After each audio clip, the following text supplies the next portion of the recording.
Get into how we're gonna weigh that. How we're gonna take 107 grams of blueberries and put into my fence pile.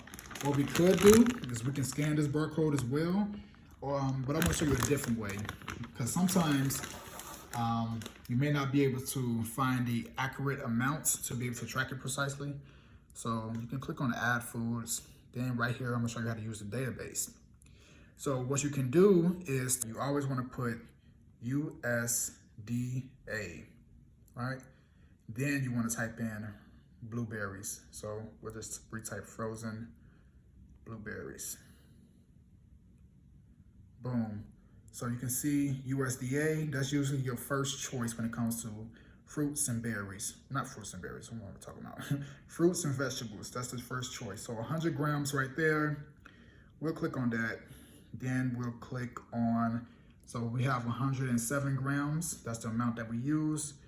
We can click right here on serving size. So this is 100 grams basically right there, right? So we want to be precise. So we can click on 1 gram. So 1 gram, you can see the calories change. And then we can click on number of servings. We click on decimal.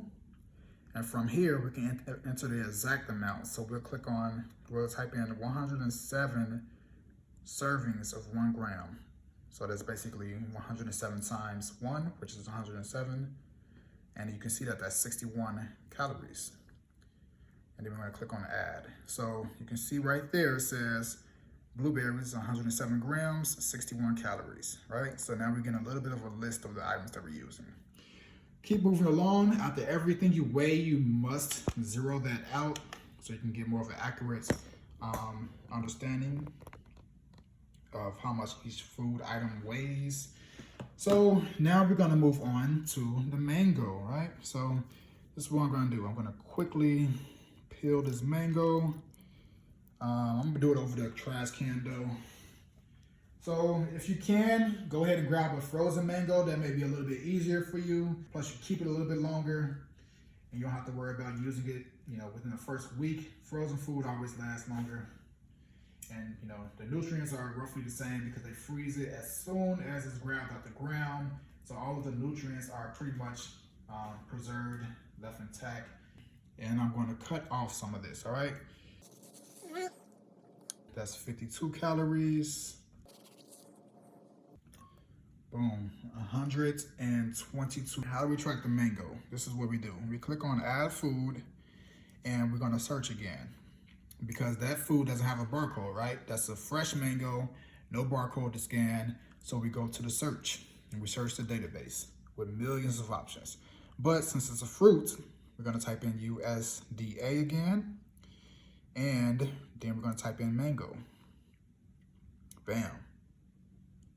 You can see all different choices for mangoes. So what we want to do is we want to select a mango option that comes in grams. So that way we can manually enter how much? 122 grams. So we see one right there, USDA, 100 grams. So to get it a little bit more precise, we're going to click on serving size and we're going to enter 1 gram so that we can enter the exact amount of grams we use. Usually by default, remember it's by fractions, but we're gonna click on decimal, and that's gonna allow us to enter the exact amount of grams we use. So 122 grams. And to be honest, I like to always go over, since my goal is fat loss, I like to always put that I ate a little bit more than what I actually did, just to make sure that I don't go over my calories. Why? Because it's never 100% accurate when it comes to weighing and tracking and the calories that are in the foods. So I always go a little bit higher, and I suggest you do the same. Not by a lot, but just a little bit.